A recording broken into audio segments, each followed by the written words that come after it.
वो व्यवस्था का सत्यजीत भैया कहाँ इधर फिकवा दे लोग कि पाड़ू लड़कों भले देखला बचुआ उफान मारना उफान मारना यो गाना आयल सुन लो बालो कि गोर देहिया पे लाउज करिया जान मार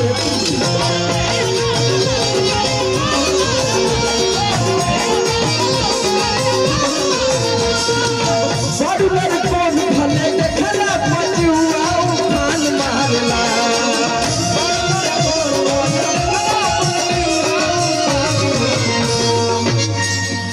भाई की तरफ से बहुत सारा आशीर्वाद।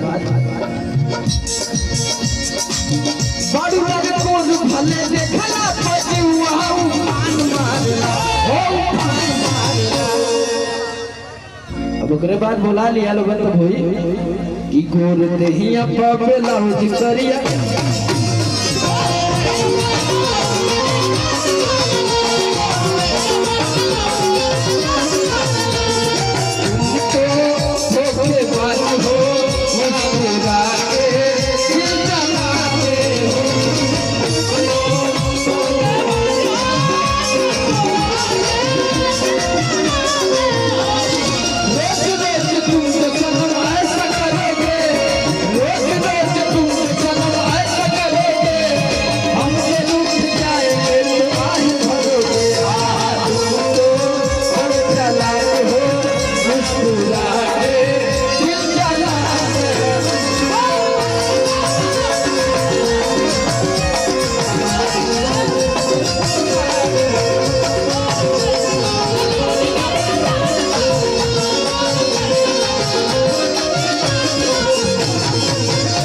भैया हम चाहते हैं ये गाना का अगला लाइन कविता जी भी गावे हैं कि दोनों जाने का गाना है ना। हाँ जी कविता जी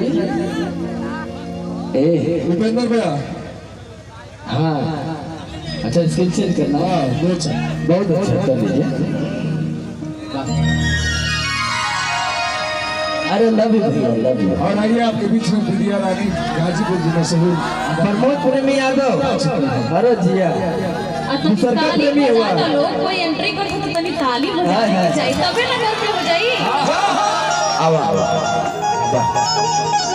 कैसे चोट लगल भैया दीदी भावरपुर ध्यान देते रहिए कि भैया भावरपुर से प्रमोद प्रेमी यादव यहाँ का कर तो बम्बई चले से शूटिंग गाड़ी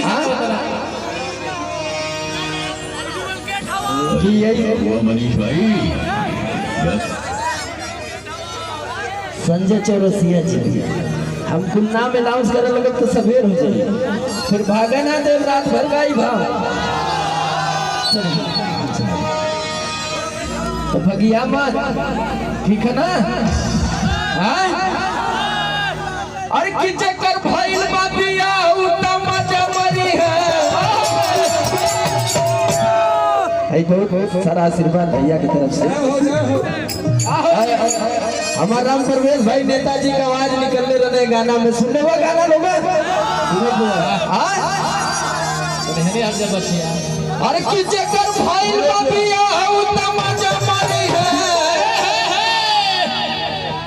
हाय जड़ा में रड़ू बाबा करिया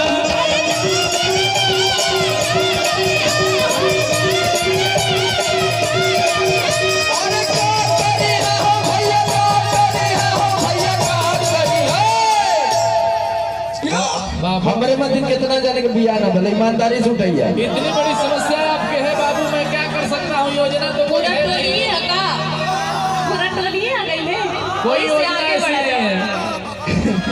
कंबल संबल से काम नहीं चलेगा नेताजी तो और कोई एक कन्या का व्यवस्था करवाइए और सब भाइयों का शादी करवाइए क्या हो भैया ठीक है। अरे कीचे कर भइल बाबिया उत्तम जमरी है देखा भैया हम बहन को लोग लड़ुआ समाज का अध्यक्ष हम ही है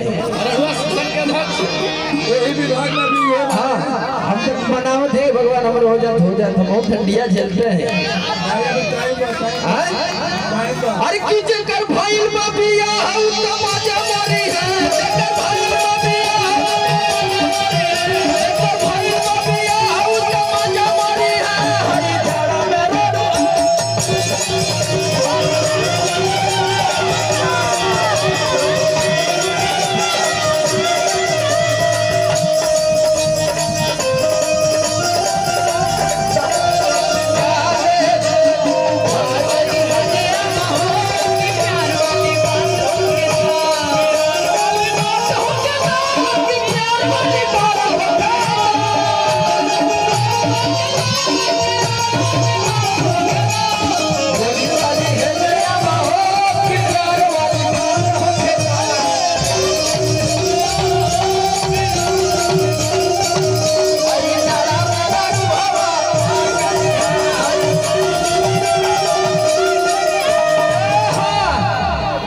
अब देखा ये गाना सुन ले हुआ लोग अरे की बुढ़ावा तेल मलाली है पतोहियन के करी आई